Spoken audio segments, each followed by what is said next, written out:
Why is it important to work with your dark side? You can call it integrating your feminine. You can call it working with your shadow. You can call it taming your inner beast. Whatever you call it, the logic is same.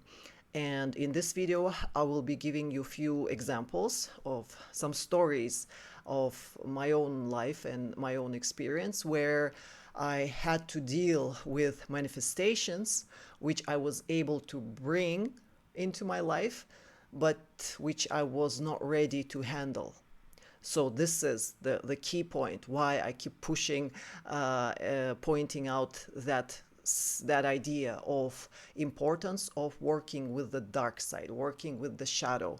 Because if you do have potential to manifest things, but at the same time you still don't know yourself, you still don't know the what you consist of actually, so you will bring things. If you use all kinds of manifestation techniques, you can really manifest easily and quickly, but you might have problems dealing with the manifestation when it comes. And I explained it in like I gave some introduction to this idea in the video where I was talking about the devil card, comparing it to the magician card, talking about manifestation, the missing keys of missing links of manifestation, something like this was the name of that video. So there I was describing how the any kind of manifestation that you're bringing into your life using the law of the 15th arcana, which is the law of connections, which is basically any manifestation technique which tells us to think about something, like focus. You have the power, just focus on something and it will come. Like why all those techniques are real and they do work. But my advice is that before you apply those magical methods of bringing stuff into your life, you do get to know yourself first. Because if you don't know yourself, you don't actually know your true desires and your true capacity and your true vulnerability. You don't know so much about yourself. And even though your thought can be really powerful, if you focus it properly, it will come. But then what you're going to do with it after that. So this video is specifically for the purpose of integrating this idea and helping you understand how it actually works in examples, because I've given some positive examples of manifestation before in previous videos, and in this one I'll give you some negative examples so that you can get an idea how I struggled with this power before I've gotten to know myself. So I'll give you 3 stories quickly. I'll try to be quick. The first one will be at my high school, around age 14, 15, when there was this competition for the exchange program to go to the United States. And in that experience, I actually changed timelines. So for those who were asking, like, can we actually change the past? So that was the example, the story of how I actually changed the past. I actually changed something that already happened. And there is a chance to do it. And how it happened quickly. So basically it was a competition for which we were like, it's a long, like, set of tests that you go throughout few months. And at these, I don't know, like 3rd level of this competition, we were supposed to get a phone call, like whoever passed to the next stage of the testing, we would get a phone call. And we were all waiting, like a lot of my friends, and we all applied to that program all together. And we waited. There was like, I don't know, 1 month, 2 months waiting period. And at the end of that period, suddenly on one day, everyone got the call to come to the next test. I did not get the call. And I was, just to say that I was devastated is to say nothing, because just so you understand, how important it was for me at that time is it was the time right after, it's like the ending of the 90s. Right after the Soviet Union collapsed, and we had those like a number of years of like really bad, economically bad situation in the country. So we struggled in my family because our father left us in the hardest moment, and my mother was struggling to take care of the whole family alone. And realistically, for at that period of time, I was just about to graduate from school, like a year or two after, and I was it was clear that I will never get any education after high school, because it was impossible to enter any university like by getting a scholarship. There was no such a chance. It was either a bribe, for which we didn't have the money, and or paid university, for which once again we didn't have money. So for me, it was absolutely clear, once I graduate the school, my life is over, because I will never study. I will never become anything else. Like my imagination was just drawing that I'll be a cleaner for the rest of my life, probably, because I will never get a chance to study. Because basically, my mother did not have money to send me to any schools, and free schools did not exist as an option. So that's how important it was, that competition was for me. And just to say that it was not as important for everyone in my class. I was going to like the best school in city, and majority of my classmates were from wealthy families. I was there by accident, I guess. And so they had chances actually to study. I did not have that chance, and a lot of my classmates passed that tour. And so this day when it happened, how I actually changed the timelines for those who want to like, is it possible? How I did it. Importance, first of all, it was immensely important for me. And I was absolutely devastated that it's not going to happen. Life is over. That's how I felt, like, okay, I'm going to school this next school day, but life is over anyway. What's the point to do anything? I came to school and we had like normal classes. I don't know like how many lessons, like 5 lessons maybe. And the thing is that this testing was happening at my school. So like students from all the schools of the city were gathered at my school, at one of the biggest classrooms. And these people from the US Embassy who were performing the test, they were there, and it was in the same school where I'm located. At that time, I'm there taking my classes. And the funny thing, like for like to say like maybe they just maybe something, maybe I just didn't understand something or whatever. So basically, I was not called, I was not invited, I was not on the list. I was absolutely not on the list. Clearly, I was not on the list. It's guaranteed fact, because if I was on the list and they would be searching for me, it was so easy to find me. I was just in the next door classroom, and everyone in school knew me. The principal of the school knew me. All the teachers knew me. They knew where I'm at, and the like inside that classroom where the test was going, there were like at least 10 of my friends, close friends and classmates who knew if they needed to find me. It was so easy to find me. So, but this is what happened. I'm at school. All these lessons pass. I'm sitting there. I have to be there. So when it's over, I look at the clock. I understand that the test must, or it was supposed to start at 10. It's already 10, it's already 11, 12. The test must have already started and finished already. My classes finished around 1. The test in that classroom should have been long finished. Not checking them, I just leave the school and I start walking back home. And just for a little detail, we did not use any transportation at that time, because like distance is not that long, so we would just walk. as well as my mother would usually walk from work to home.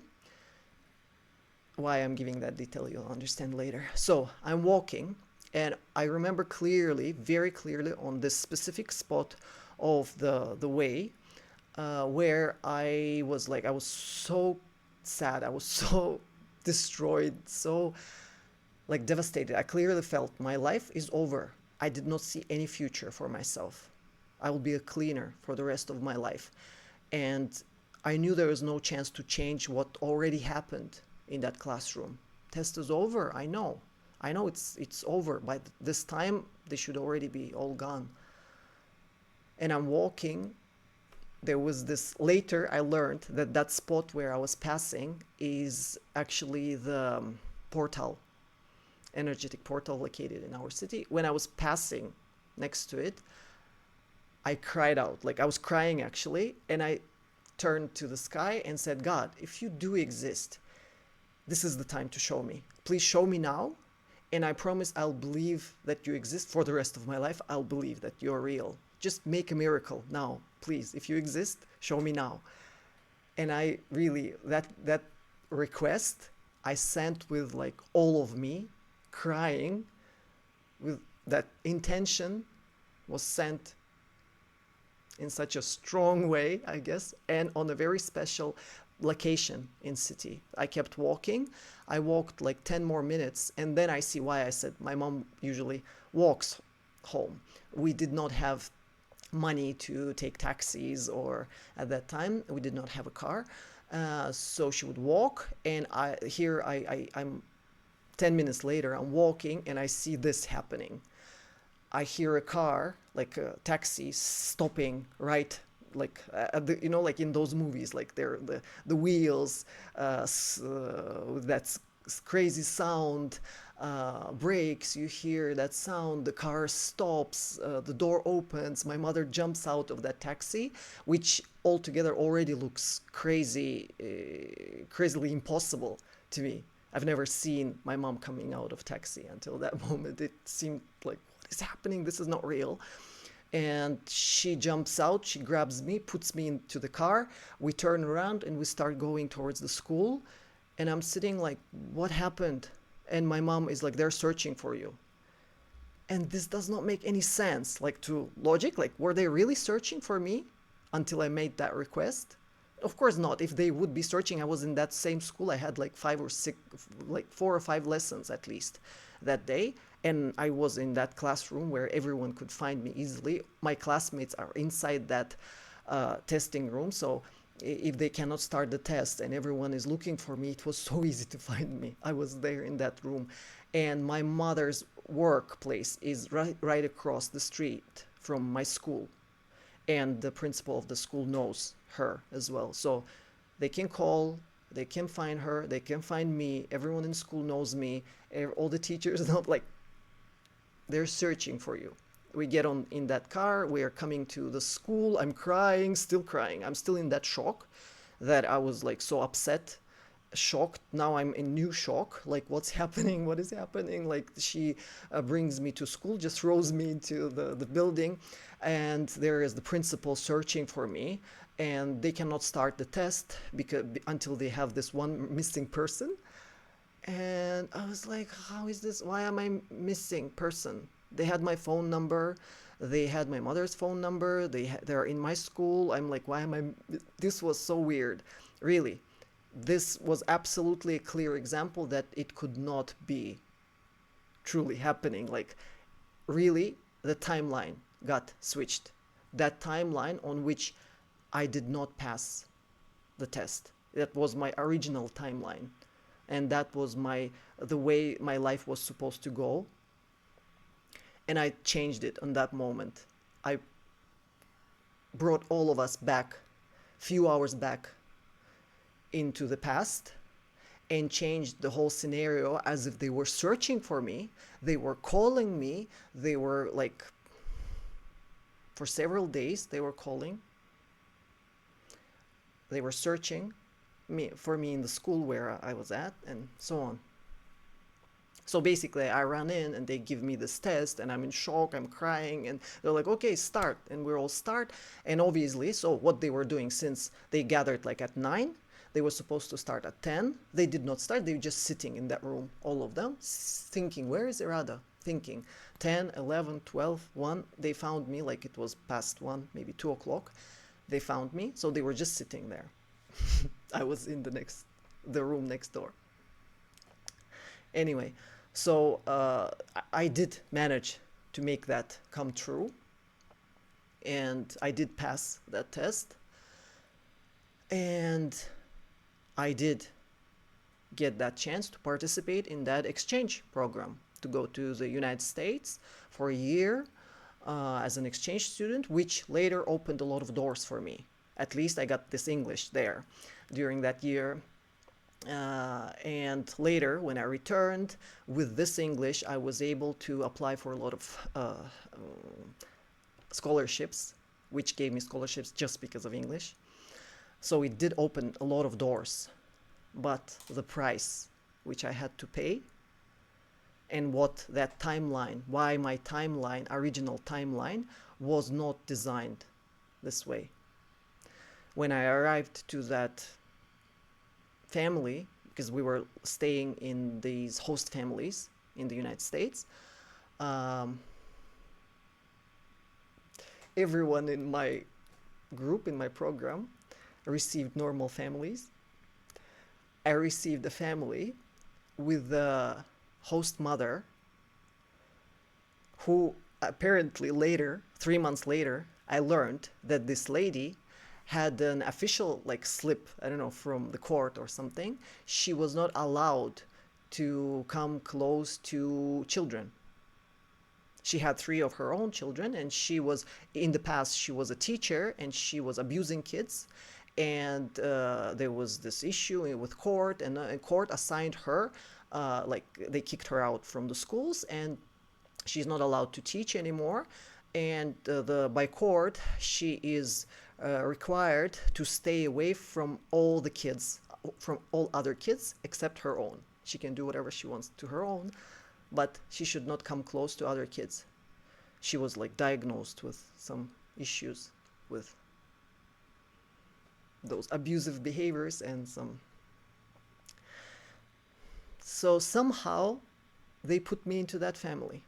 Out of all families in the United States, I get into a family with a woman who is not allowed to deal with kids. And at first, of course, I don't understand like what's happening. 3 months I was struggling with that issue. And I guess, like, just so you know, my original timeline was supposed to save me from that experience, because like my original timeline knew who I am, knew how sensitive I am, knew how fragile I am, knew my story, my background, that I'm not ready for such an abuse, that I'm not prepared for it. And my that original timeline in which I don't pass the test and I don't go to United States, in that timeline it was saving me from this experience. I changed it. I managed to change. Like, I had enough power to really make that wish and make that promise. And that if you do this miracle, I will believe in you. I made that deal, and the miracle happened. Timeline was changed, but I suffered the whole year. I was so deeply traumatized in that year, but yeah, I'm okay. I handled it later, fixed it. But that experience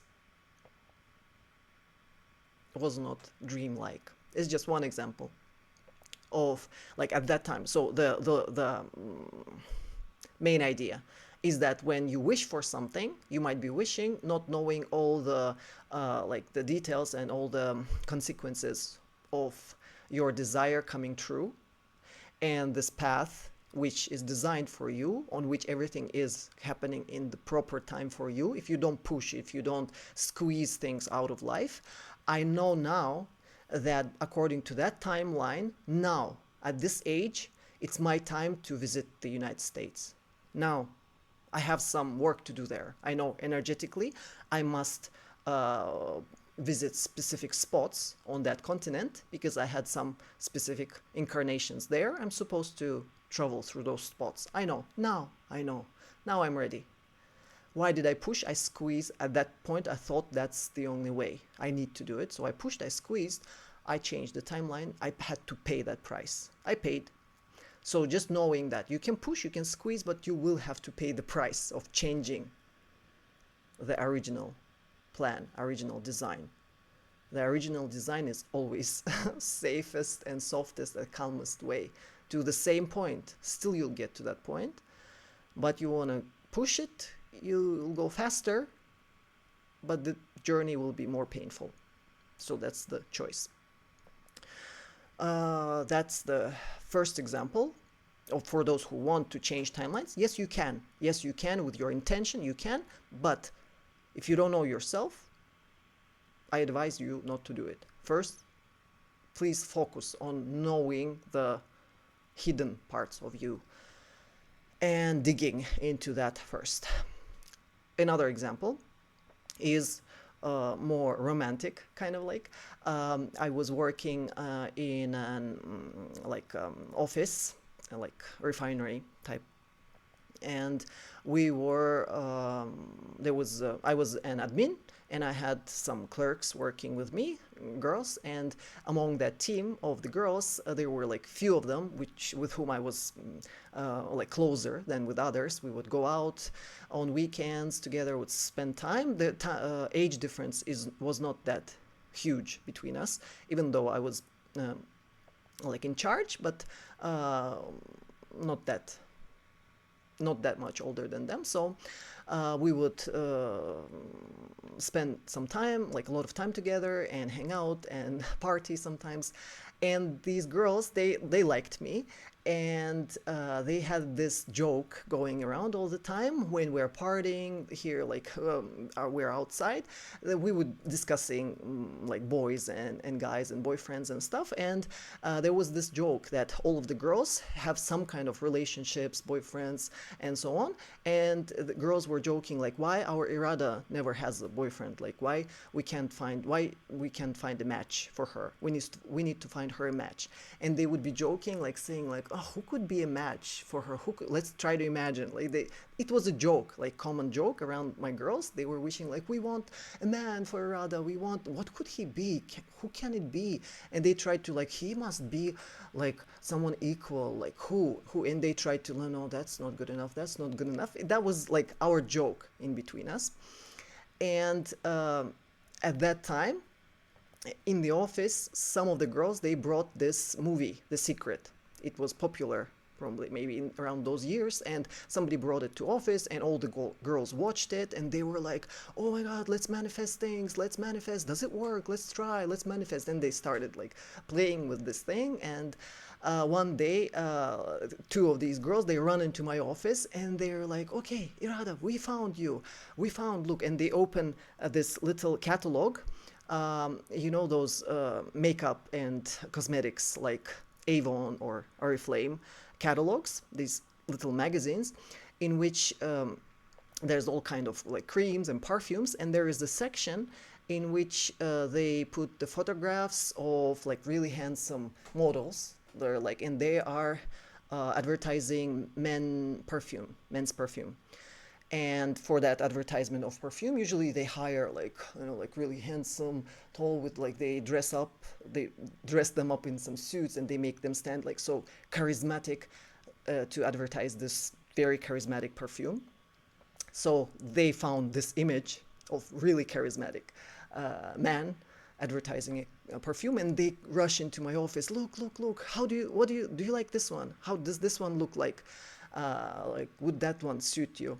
And we were joking around, yeah, that one, yeah, I approve that one, I like it. And they're laughing, taking that magazine, running out, scanning it, printing it out on this A4 page, and bringing me to my office, putting it on my desk, and it's like, okay, this is going to be your boyfriend. And they just put it on, and we laugh, it's a joke, and I forget about it, like that image gets all covered up with folders and files, and I forget about it quickly.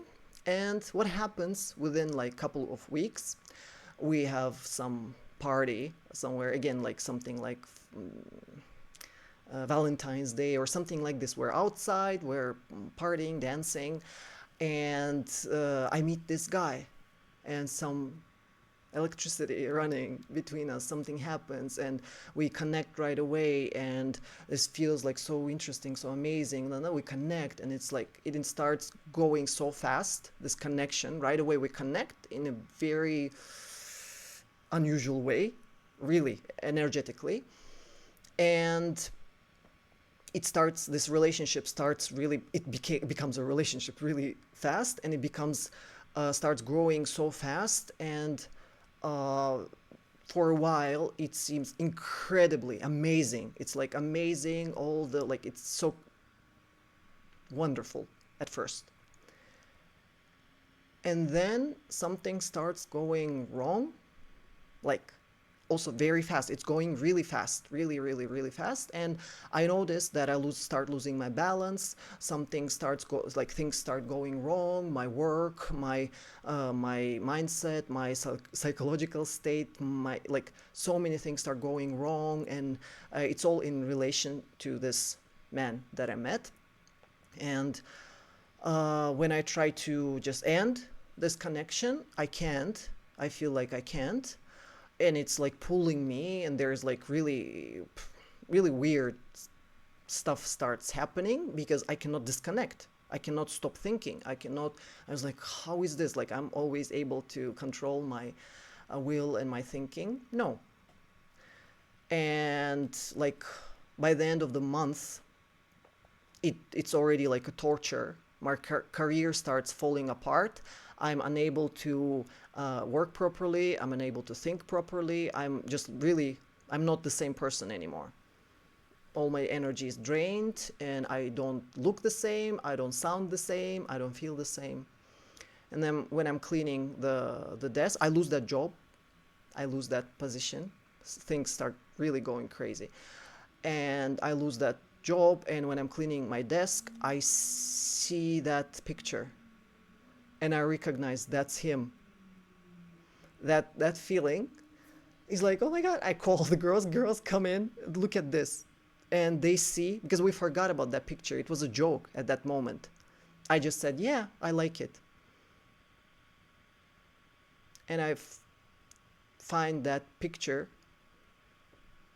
somewhere under the papers on my desk, and we look at it with the girls. It's exactly that same character that I'm dealing with. I manifested this person from the picture, but the idea why it backfired, because I did not I manifested the charismatic man. That's all. Like, we were laughing, we want somebody tall and charismatic. That's all. That was all that I requested. I did not clarify uh, anything else. I will not go into all the details, but basically, why I did not clarify, why I was not careful asking, like making such a wish. The law worked. It came into my life, this experience.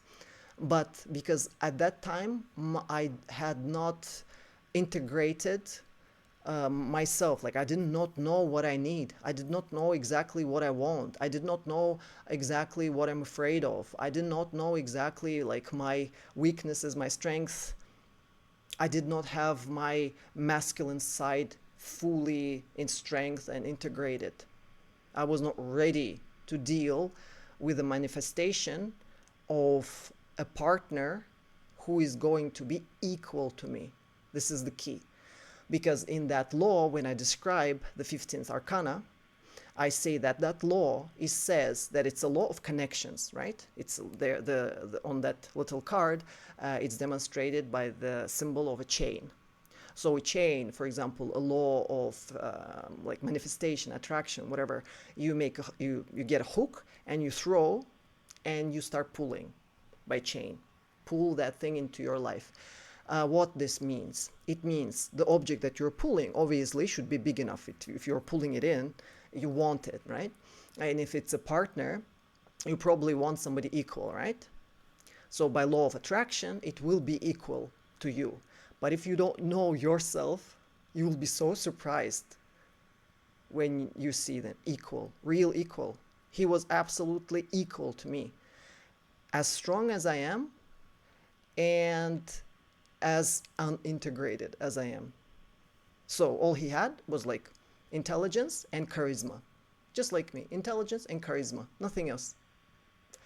Not knowing my shadow, not knowing my weaknesses, not accepting that I even have weaknesses. Charisma, and that's all I had. That's what he had exactly. And when I pulled that thing into my life, I was not ready to like look in that mirror. I was not ready. He was not ready to look at me. I was afraid to look at that mirror. He was afraid to look at this mirror. So that's like you manifest something, then deal with it. How you gonna, yeah, manifesting is easy. Dealing with it is hard. If you really are strong enough to manifest, yeah, it's gonna work. If you just use, oh, somebody tells you, just think about it and it's gonna come. Then what you gonna do with it? That's the question. That's why I keep repeating. Just so to continue that story, it was the worst relationship of my whole life. It destroyed me completely for the time of like 3 years. 3 years are completely gone out of my life, just crossed out of my life. But the thing is that curse works maximum 3 years, exactly 3 years from day to day. That 3 years elapsed, I was free. So if you want to, for those who are curious about black magic, it's all same. If you bring someone into your life by black magic, it's the same by bringing someone by law of 15th arcana. You can bring, yeah, but the thing is that in with that idea of a hook and a chain, you are like hooking him to you. You're actually hooking yourself to him also. So when you pull with your power, that object will come to your life. Yeah, whatever person, money, car, house, career, whatever, it will come. But while you're pulling, you're spending your energy on pulling, right? You get tired. At some point, you pulled it in, it's here now, but you are tired. But that object was resting. While you're pulling, that object was resting. Now, it can pull, and you're tired. You were pulling. You're tired. Even if your weight is equal, you're pulling, you spent your energy on pulling, and that object was resting. What if it wants to pull? And it will, just out of, just for fun. It will pull, and that's the whole struggle, the whole begins. So it was a terrible and disgusting experience. And but it taught me a lot. It taught me this whole idea of 15th arcana and this idea of black magic for those girls who want to magically bring someone, or boys also. In Turkey it's popular actually, boys are doing that stuff. They try to, by black rituals and stuff, to bring someone that they desire, and just to know that the price is coming from the same, like you're connecting someone, attaching someone to you, you're attaching yourself to him. So everyone is going to be. So for those 3 years, both of us were struggling, and neither one of us could cut this connection. Nobody understood. Like, we both wanted to end it, but we couldn't. We both were struggling, and nobody understood the point. But I'm sure everyone had that experience. You asked for something, then you didn't know how to get rid of it. So that's the idea of 15th arcana, and that's the idea of importance of first knowing yourself, knowing who you really are. Yeah, okay, you have power. Okay, you have power to do magic. We are all on that level, on the level of soul, on the level of God. We're all same. We're all powerful. We're all part of the same soul, same consciousness, same God. On the top, we're all powerful. We need to know who are we on the bottom. On this level, on the physical level, you have to know, because if you are a really powerful beast here, you will manifest quickly and easily, but you will manifest beasts. You will manifest other beastie things into your life, beasts, beastie experiences, as that lady in the host family who was like a real maniac, real beast, and I was a kid, I had to deal with that. Ooh. And I asked for it, so I dealt. Same with this man. He looked wonderful on that picture. for to use the movie Secret, to manifest. Yeah, manifest. Then what? Who is this man? How does he treat women? How does he behave when you don't reply one of his messages? How does he react when you are upset? How is he gonna react when you, I don't know, you want something or you don't want something, or when you complain, or when you, how is he gonna react? Who is he? What is his past? What is his desire? What does he want from a relationship? And all those many things, I did not know that I need to include them into my wish. Why I did not know? Because I did not know myself. I did not know that those things are important to me. I just thought it's important that he is tall and charismatic, just like me. Well, at least it was a joke between me and the girls in that sense. I did not give it a serious thought at that time. What do I actually want in a man? Why do I even want a man? Because everyone has and I don't, just for that? Or do I want to get something specific from that relationship? That, to understand answer to those questions, you actually have to do the shadow work to know your true desires. What are you searching for? What do you actually want from that? So that's that one second story, unsuccessful. And the third one is more funny, maybe more colorful in terms of at least more fiery, because it was to explain this idea of how important it is to really know your power first before you try to apply any techniques, and why it's important to be careful about some teachers who give you the techniques right away, like from the door, right away. You want the magic in your life, here, techniques they give you. I would be careful with those teachers, because in most cases, these teachers who just open secrets right away from the door to everyone, they don't actually know what they're doing. And because they don't really have that much power, they have knowledge, because this story is about that guy from the vegetarian or vegan story with huge head, that teacher who had a lot of knowledge, and he had, like, why he read a lot of books, so he listened to a lot of lectures, and he was teaching us. But the dangerous part there was that he did not know whom he is teaching. The key is that his own potential was not very high. So he was talking about these energies, fire, elements, and all that. He was like, he learned all the theory. He never actually applied it in such a way, because he didn't have, not have, his beast was not very powerful. He was not integrated with the beast. He was not dangerous. He knew all that information in his head, but he was not dangerous. But he was spreading it to all the students, including me.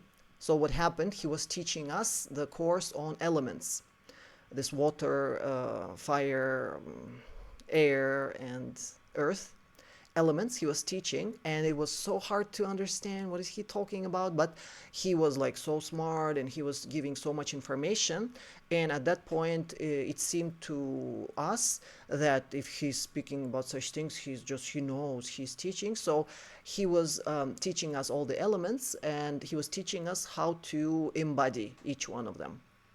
And the story happened at the end of that course, when we studied all the elements, and the last element which we're supposed to study was the element of fire. And he gave us the techniques, like meditations, do this, do this, do this, to like generate fire.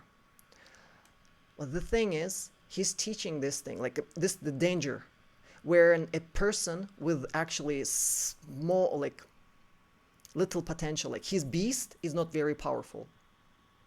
So he has the knowledge and he spreads, he says, it's not dangerous, I have it, like, he just like, do this.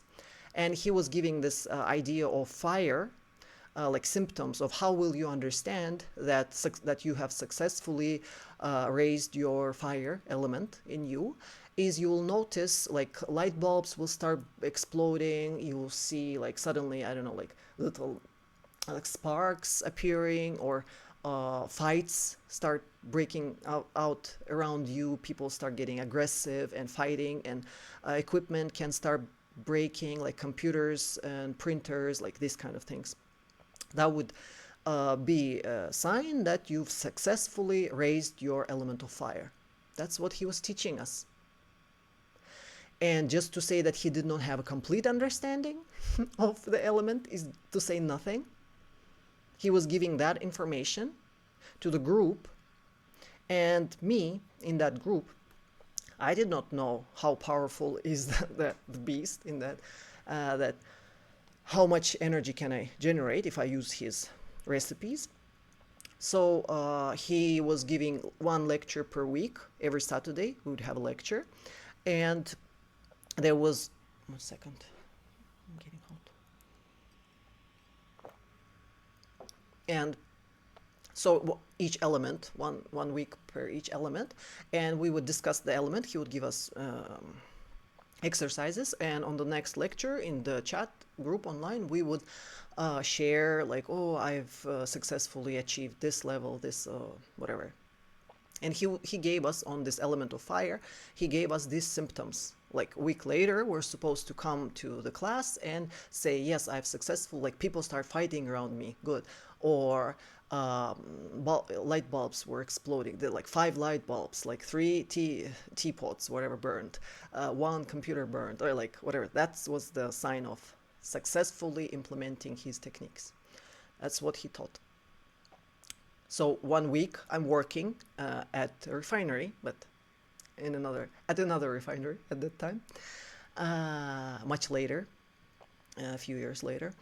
And I am in my office whole week. Yeah, okay, there are like things blowing up, some computers broken, some unusual fights between engineers, between people who usually do not act so aggressively. It starts happening, but I feel like unsatisfied because like, okay, maybe it's just a coincidence. Maybe these people were just tired and they start fighting. Maybe that printer just broke. Okay, maybe that light bulb, it's not a proof. And I felt like I'm not good at this fire thing. I couldn't even set anything big on fire. Just couple fights and no, not impressive. And the whole week passed on my workplace, and it was Friday, and I remember our driver picking us up after just the end of the workday, and we are driving around this mountain, like to get he's supposed to drop us home. And I look at this refinery from this road in the car. I look at the refinery and I think like, I'm such a failure. I'm such like a bad magician. I'm like, I can't even create a fire. I can't even like, how hard is it to create a fire? Just look at this huge refinery, and there's like these huge tanks of oil, and you're looking at those tanks of oil and you're like, it's just all the ingredients are here. It's hot, it's middle of the summer, and at that region the temperatures around that time would be like above 40 degrees Celsius. It's really hot outside, and you see these huge tanks of oil, like whole field of these tanks, and I'm thinking to myself that I'm such a failure. I can't even like, I have the everything for the fire and I couldn't even. There's oil, there's sunlight, hot, like everything is here. Little spark and it would no. And the car turns around this mountain, and it drives like through the whole city and drops me at my home. And when I get out of the car to enter my house, I look up from above that mountain. There is like a huge, what's the word for that? Black smoke with fires above the mountain. Huge, I don't know this word. And I felt at that moment, yes, I did it, great, the fires, obviously there is an explosion, fire burning, yes, great, fire burning, and I feel so excited, something exploded, really, it did, there was real, my intention to create fire, created something, and I was like, oh wow, I really, obviously, I was like, great, great result, burning. I see these flames above the mountain. You see this huge black smoke coming. And I feel excited. I feel like, okay, tomorrow, Saturday, is the class.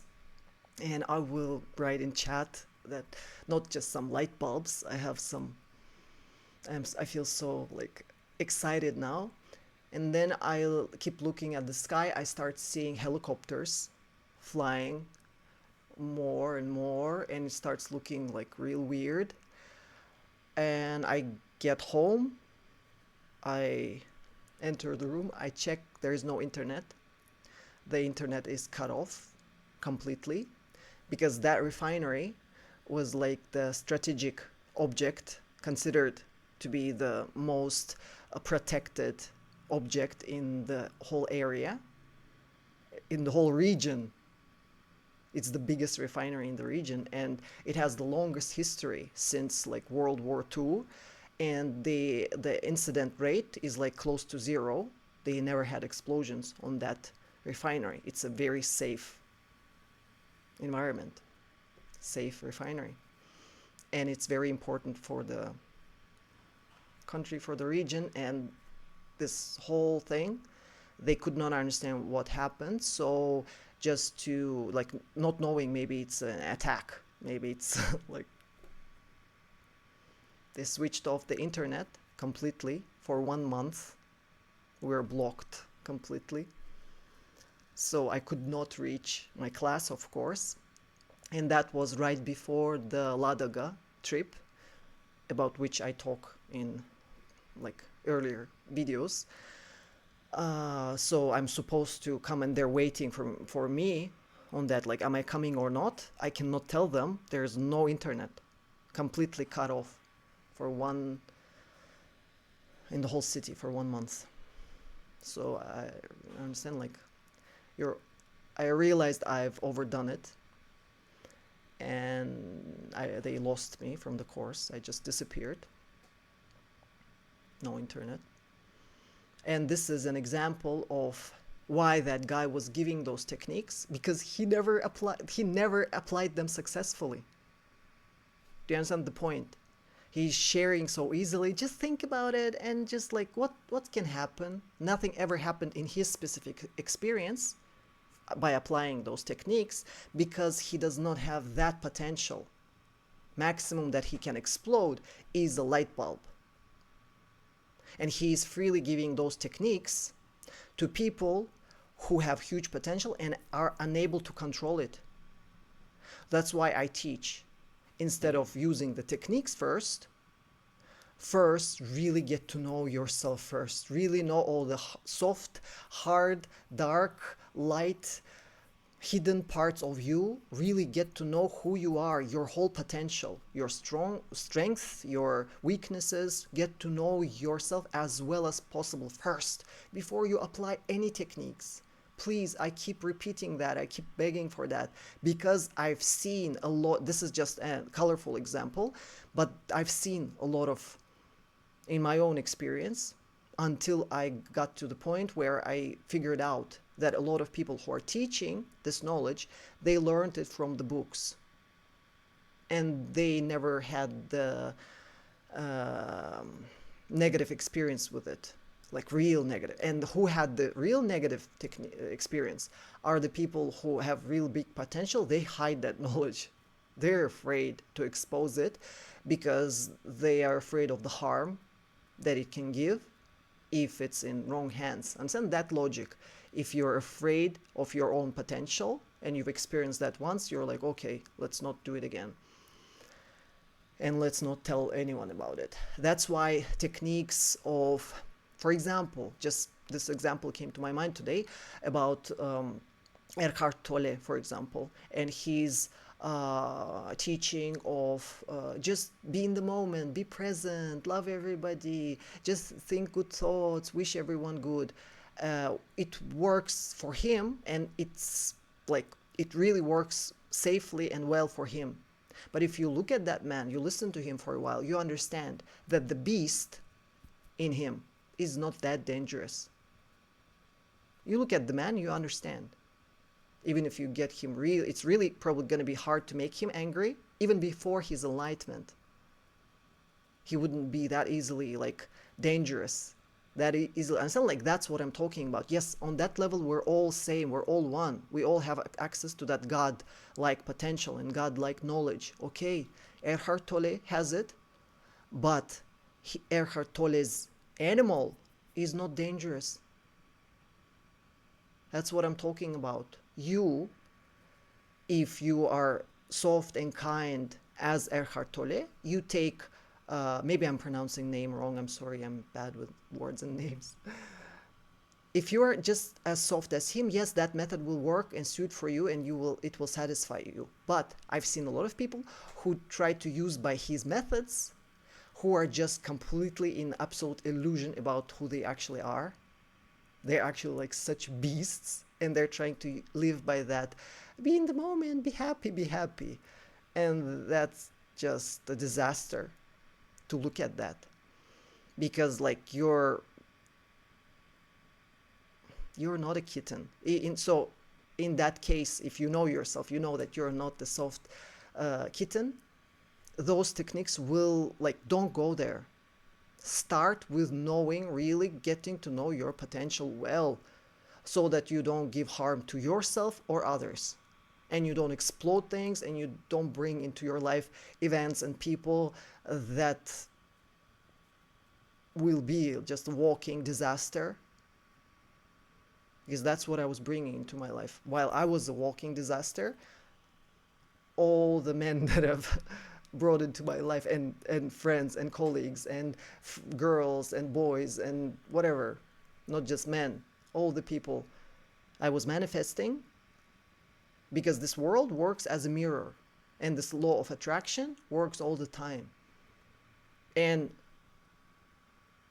putting additional effort on this law of attraction and pulling is just not very clever if you haven't really learned who you really are. When you haven't learned, then you're bringing this stuff in, and then you're complaining life is bad, people are bad, like events are unfair, I want to leave this place, because you're not ready to really face the mirror and see that this world is really reflecting who you are. So really work with the real reflection, the reflection that you have right now. Really look at this reflection honestly, directly in the face. Get to know this reflection first, like your real reality, whatever it is right now. This is you. People around your life, location of your life, career, relationships, financial situation. This is a reflection of who you really are now. Rejecting it and saying, I deserve more, I deserve better, is escaping into illusion. Thinking that you will just sit and think like Eckhart Tolle on the bench and think everything is going to be good, everything is going to be good. It's going to be good if you are just as soft and kind as him. If you know yourself, then you're not